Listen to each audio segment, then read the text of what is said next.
আমার চ্যানেলে সবাইকে স্বাগত।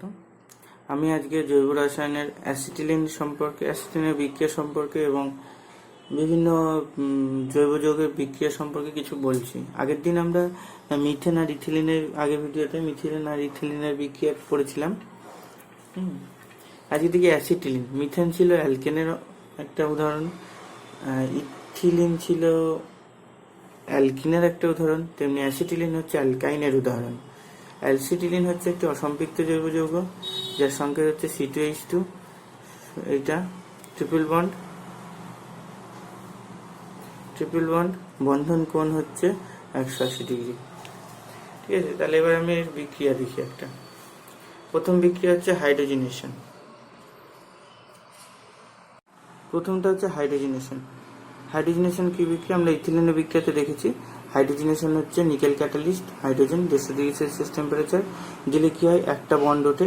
এটা অসম্পৃক্ত জৈব যৌগের উপর কাজ করে এবং একটা বন্ড উঠে দুটো কার্বনে দুটো হাইড্রোজেন ঢুকে যায়। ঠিক আছে, তাহলে আমরা দেখি এখানে H2C+CH2, তাহলে কি তৈরি হয়েছে? এটা H2C+CH2 ইথিলিন তৈরি হলো। দেখো, আমরা এখানে একটা দুটো তিনটে বন্ড ছিল, একটা বন্ড উঠে গেছে দিয়ে এটা হয়েছে। আর এখানে একটা হাইড্রোজেন ছিল, একটা হাইড্রোজেন করে ঢুকেছে। সোজা জিনিস, ঘাবড়াবার কিছু নেই। এবার এখানে কি হচ্ছে, এখনো অসম্পৃক্ততা রয়েছে, এখনো বিক্রিয়া করবে। নিকেল অনুঘটক মানে ক্যাটালিস্ট,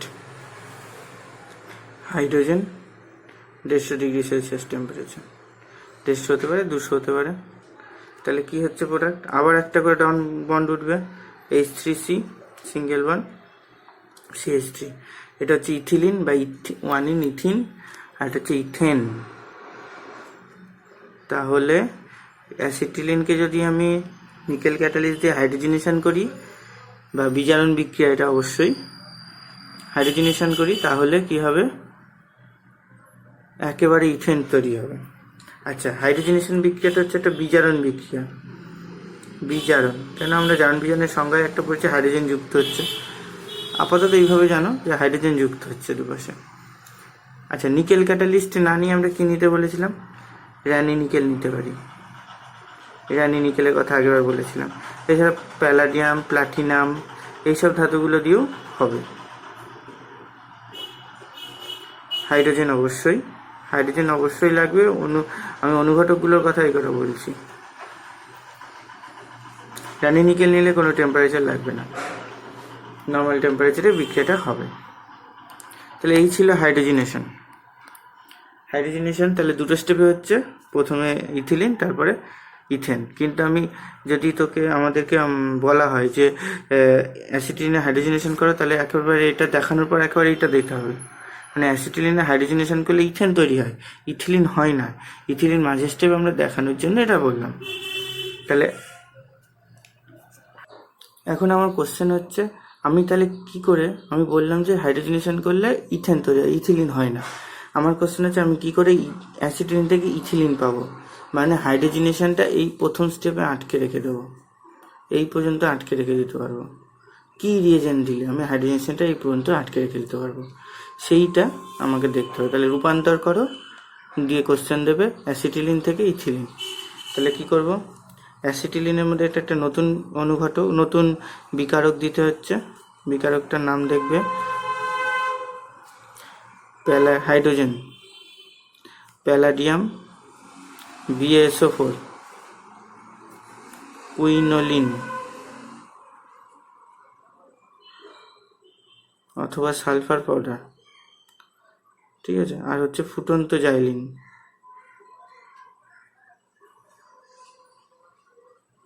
এই হচ্ছে বিকারকটা। হাইড্রোজেন বাদ দিয়ে যেটা, হাইড্রোজেনটা তো বিক্রিয়া করছে, এগুলো তো অনুঘটক। হাইড্রোজেন বাদ দিয়ে যেটা আছে, এই যে টোটালটা, এটাকে বলে লিন্ডলার অনুঘটক। লিন্ডলার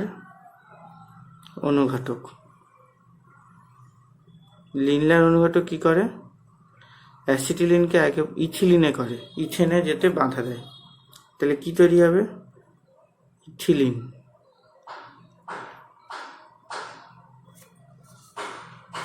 তৈরি হলো। অ্যাসিটিলিন থেকে ইথিলিন তৈরি হলো। ইথেন এরপরে আর বিজারণটা হবে না, হাইড্রোজেন ঢুকবে না। এবার তার কারণ দেখি। তাহলে প্যালাডিয়াম কি কাজ করছে? প্যালাডিয়াম অনুঘটক রূপে কাজ করে। এই যে লিনলার অনুঘটকে প্যালাডিয়াম অনুঘটক,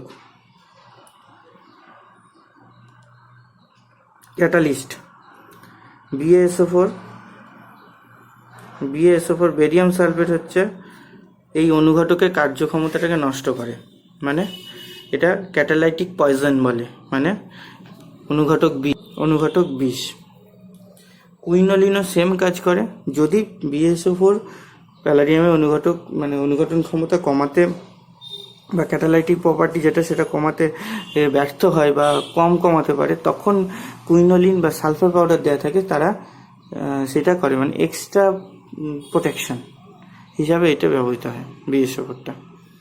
আর এবং ফুটন্ত জাইলিন যেটা, সেটা সলভেন্ট রূপে, কোনো বিক্রিয়া একটা দ্রাবক দরকার হয়, দ্রাবক রূপে ফুটন্ত জাইলিন ব্যবহৃত হয়। তাহলে কি বললাম? এটা লিনলার ক্যাটালিস্ট অনুঘটক, মানে ক্যাটালিস্ট, লিন্ডলার ক্যাটালিস্ট, লিনিয়ার ক্যাটালিস্ট, এবং হচ্ছে এইগুলোর এটা এই ব্যবহার। তাহলে এটা বোঝা গেল এই পর্যন্ত, তাই তো? এবার আমরা আসছি ব্রোমিন CCl4।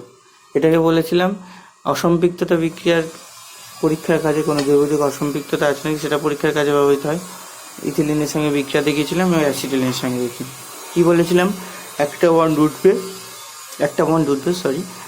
উঠবে এবং দুদিকে দুটো ব্রোমিন ঢুকবে বিপরীত দিকে। একটা বন্ড উঠলো, তিনটে বন্ড ছিল, একটা বন্ড উঠে গেছে, এইদিকে একটা ব্রোমিন দিয়েছি, বিপরীত দিকে আর একটা ব্রোমিন দিয়েছি। আচ্ছা, এরপরে কি করব? এরপরে আবার এখন অসম্পৃক্ততা রয়েছে, আবার বিক্রিয়া করবে Br2CCl4 দিয়ে কি দেবো? আবার বন্ডটা উঠবে, দুদিকে দুটো ব্রোমিন বিপরীত দিকে। বন্ড উঠলো, দুই দিকে দুটো ব্রোমিন দেব বিপরীত দিকে, এটা ছিল। এবার এখানে অ্যাড করছি দুটো ব্রোমিন বিপরীত দিকে। So the end product will be this. এটা হবে শেষ প্রোডাক্ট। আইপ্যাক নামটা একটু লেখার চেষ্টা করি। দুটো কার্বনে দুটো করে ব্রোমিন, 1,2 1,1 2,2 টেট্রাব্রোমো, 4টে ব্রোমিন, টেট্রাব্রোমো, কটা কার্বন? দুটো, ethane, carbon single bond, 1,1 2,2 tetrabromo ethane. এই হচ্ছে আইপ্যাক নাম। বোঝা গেল? তাহলে এখানে হাইড্রোজেনেশনের মতোই একটা স্টেপে থামছে না, এখানে এই পরের স্টেপটাও হচ্ছে। তাহলে এরপরে দেখবো যে আমরা বেনজিন উৎপন্ন কি করে করব অ্যাসিটিলিন থেকে। বেনজিনের নাম আমরা অনেকেই শুনেছি, সেটা কি করে তৈরি হবে? অ্যাসিটিলিনের মধ্যে রেড হট, মানে লোহিতপ্ত কপার নল, অ্যাসিটিলিনকে লোহিতপ্ত কপার নলের ভিতর দিয়ে 300 ডিগ্রি সেলসিয়াস উষ্ণতায় চালনা করলে আমরা বেনজিন পাবো। এরকম দেখতে বেনজিনটা। ভালো করে যদি আমি বেনজিনকে আঁকি, তাহলে বলবো এরকম একটা যৌগ।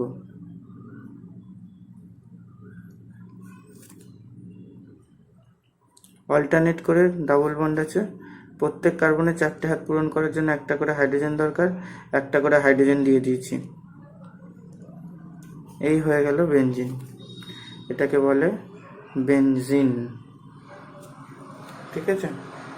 আর তাহলে কিসের উপর দিয়ে চালনা করলাম? অ্যাসিটিলিনকে কার মধ্যে দিয়ে চালনা করলাম? Red hot copper tube, CU tube, ওই লোহিতপ্ত কপার নলের মধ্যে দিয়ে 300 ডিগ্রি সেলসিয়াস টেম্পারেচারে, 300 ডিগ্রি সেলসিয়াস টেম্পারেচারে অ্যাসিটিলিন গ্যাসকে যদি পাস করানো হয়, তাহলে অ্যাসিটিলিন গ্যাস ট্রাইমারাইজ করে 3খানে অ্যাসিটিলিন মিশিয়ে বেনজিন তৈরি করে। ঠিক আছে? তাহলে অ্যাসিটিলিনের বিক্রিয়া এই পর্যন্ত হয়ে গেল। এখন আমরা তাহলে ইথাইল অ্যালকোহল পড়ব। একটু আগে আমরা অ্যাসিটিলিন পড়লাম, এবার ইথাইল অ্যালকোহল। ইথাইল অ্যালকোহল হচ্ছে C2H5OH। Ethyl alcohol functional group, মানে কার্যকারী মূলক হচ্ছে OH, মানে অ্যালকোহল গ্রুপ, ঠিক আছে? কার্যকারী মূলক ইথাইল অ্যালকোহলের OH। তাহলে ইথাইল অ্যালকোহলের কি দেখবো? প্রথমে দেখবো ব্যবহার, এই রাসায়নিক বিক্রিয়া, তারপর ব্যবহার। আচ্ছা, আগেরটা যে অ্যাসিটিলিন করেছিলাম, অ্যাসিটিলিনের কিছু ব্যবহার বলা হয়নি। অ্যাসিটিলিনের ব্যবহারের মধ্যে তোমার মেন যে ব্যবহার সেটা হচ্ছে ঝালাইয়ের কাজে লাগে। অ্যাসিটিলিন গ্যাস ঝালাইয়ের কাজে লাগে, অক্সিঅ্যাসিটিলিন শিখা তৈরি করে। ঝালাইয়ের কাজে অক্সিঅ্যাসিটিলিন শিখা তৈরি করতে অ্যাসিটিলিন গ্যাস লাগে। প্রায় 3000 ডিগ্রি সেলসিয়াস টেম্পারেচার তৈরি করতে পারে এই অ্যাসিটিলিনটা। এবার অ্যাসিটিলিন থেকে আমাদের ক্যালসিয়াম কার্বাইড তৈরি হতে পারে। সেইখান থেকে কি হয়, অ্যাসিটিলিনের যে ক্যালসিয়াম কার্বাইড, সেইখান থেকে ফল পাকাতে ব্যবহার করা হয়। কাঁচা ফল পাকাতে ক্যালসিয়াম কার্বাইড লেগে, ঠিক আছে? ওইগুলো গেল। এবার আমি ইথাইল অ্যালকোহলের ব্যবহার বলি। ইথাইল অ্যালকোহল মাদক শিল্পে ব্যবহার করা হয়। যে মানে মদ হিসাবে যেগুলো পান করা হয় তার মধ্যে ইথাইল অ্যালকোহলই হচ্ছে মেন উপাদান। তাদের মধ্যে মেন উপাদান হচ্ছে ইথাইল অ্যালকোহল। এখন ইথাইল অ্যালকোহল মাদক শিল্প ছাড়া পরীক্ষাগারের দ্রাবক হিসাবে, বিকারক রূপে অনেক ক্ষেত্রে, তারপরে ক্লোরোফর্ম প্রস্তুত করতে ইথাইল অ্যালকোহল ব্যবহার করা হয়। হাইড্রোফর্ম জাতীয় যৌগ প্রস্তুত করতেও ইথাইল অ্যালকোহল ব্যবহার করা হয়। এছাড়া ইথাইল অ্যালকোহল কোথায় ব্যবহার করা হয়? স্পিরিট তৈরি করতে। স্পিরিট পালিশ করার কাজে যেগুলো লাগে সেই ধরনের স্পিরিট তৈরি করতেও ইথাইল অ্যালকোহল ব্যবহার করা হয়। এবার আমি ইথাইল অ্যালকোহলের কেমিক্যাল রিয়াকশন, বিক্রিয়া, রাসায়নিক বিক্রিয়া দেখি। রিয়াকশনস, প্রথমে হচ্ছে ইথাইল অ্যালকোহল কি করে? সোডিয়াম ধাতুর সঙ্গে বিক্রিয়া করে। সোডিয়াম ধাতুর সঙ্গে বিক্রিয়া, রিয়াকশন ইজ সোডিয়াম মেটাল। তাহলে C2H5OH প্লাস Na কি ফর্ম করবে? C2H5ONa plus H2, hydrogen gas form করে। হাইড্রোজেন গ্যাস ফর্ম করছে। হাইড্রোজেন গ্যাস তৈরি করে। তাহলে যে সোডিয়াম মেটালের সঙ্গে ইথাইল অ্যালকোহল বিক্রিয়া করে হাইড্রোজেন গ্যাস তৈরি করে। শুধু সোডিয়াম মেটাল না, বিভিন্ন ধাতু, ম্যাগনেসিয়াম, কিছু অ্যাক্টিভ মেটাল যেগুলো আছে, যেগুলো পটাশিয়াম, ম্যাগনেসিয়াম, এই সমস্ত ধাতুর সঙ্গেও বিক্রিয়া করে সেম জিনিস করে। সোডিয়ামের সঙ্গে বিক্রিয়াটা ভালো হয়, ঠিক আছে? এই গেল ধাতুর সঙ্গে বিক্রিয়া। প্রথম বিক্রিয়া গেল ধাতুর সঙ্গে বিক্রিয়া, মানে সোডিয়াম ধাতুর সঙ্গে বিক্রিয়া কি তৈরি করছে? Hydrogen gas. তাহলে সোডিয়াম ধাতুর সঙ্গে বিক্রিয়া করছে, হাইড্রোজেন গ্যাস তৈরি করছে। দ্বিতীয় বিক্রিয়া দেখব। এবার আসছে নিরুদন বিক্রিয়া, দ্বিতীয় টাইপের বিক্রিয়া। নিরুদন বিক্রিয়ার মধ্যে ডিহাইড্রেশন রিয়াকশন, এটা কার সঙ্গে হয়? গাঢ় স্টেসোফোর।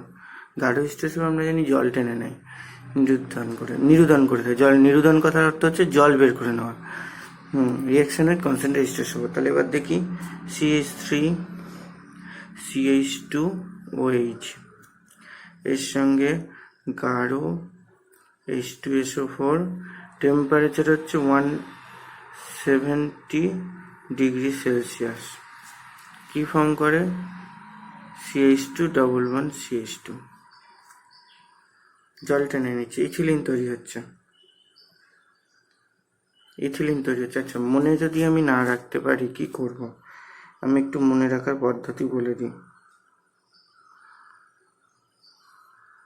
মুখস্থ করতে হবে না,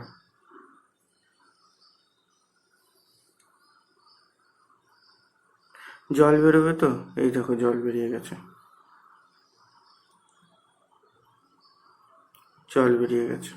OH আর এই জল বেরিয়ে গেছে। তাহলে একটা করে বন্ড কমে গেছে, মানে এখানে একটা ডাবল বন্ড হয়ে যাবে।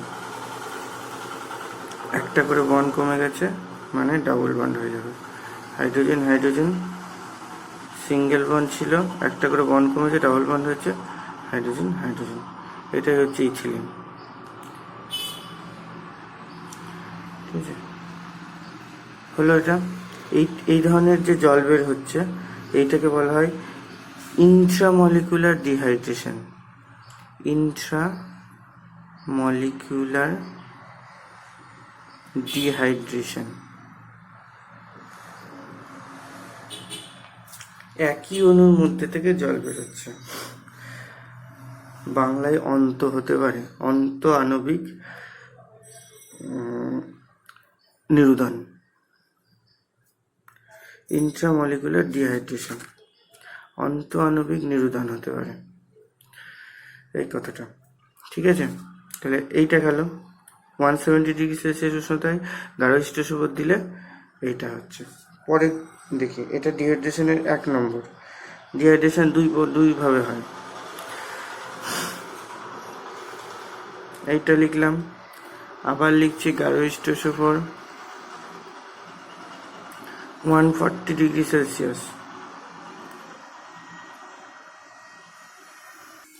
এখানে আন্তঃআণবিক ডিহাইড্রেশন হয়। মিথাইল অ্যালকোহলের সঙ্গে গাঢ় হিস্টোসোপর 140°C উষ্ণতা দিলে আন্তঃআণবিক ডিহাইড্রেশন, মানে আন্তঃআণবিক নিরুদন, ইন্টারমলিকুলার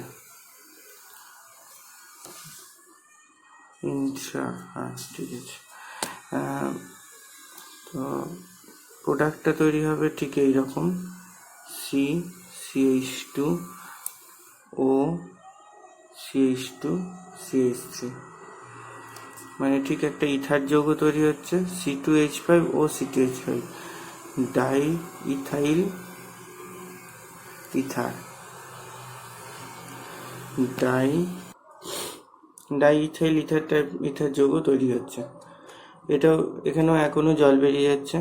তাহলে মনে রাখতে হবে 170°C উষ্ণতায় ইথাইল অ্যালকোহলকে উত্তপ্ত করলে ইথিলিন তৈরি হয়, ডাবল বন্ড।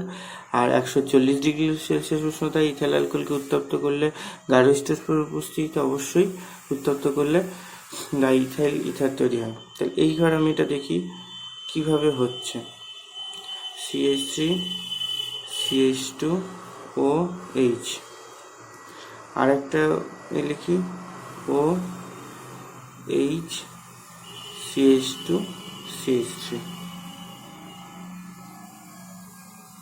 এই যে জল বেরিয়ে গেল, এখনো জল বেরিয়ে গেল। তাহলে এই অণুটা জল বেরিয়ে গেলে এই অক্সিজেনের সঙ্গে এই কার্বন বন্ধন তৈরি করলো, CH3 CH2 CH3 CH2 O দিয়ে এই অক্সিজেনের সঙ্গে এই কার্বন বন্ড তৈরি করলো, এই যে bond CH2 CH2 CH3 CH3। তাহলে বোঝা গেল এটা হচ্ছে ইন্টার মলিকুলার, দুটি আলাদা অণুর মধ্যে মলিকিউলার ডিহাইড্রেশন।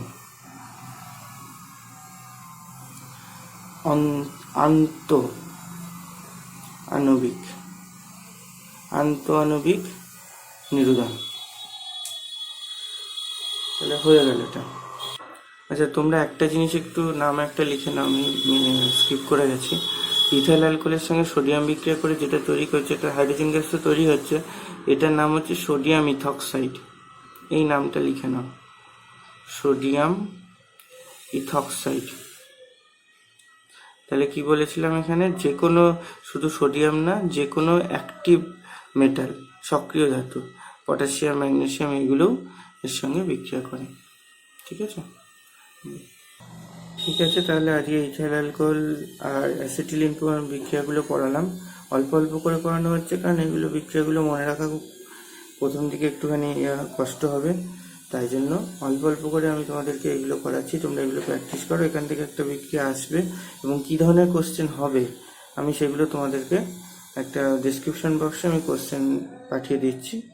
ঠিক আছে, পরের ভিডিওতে আমরা অ্যাসিটিক অ্যাসিড এবং বাকি যে পার্টটুকু আছে সেটুকু পুরোটাই কভার করে দেবো। ঠিক আছে।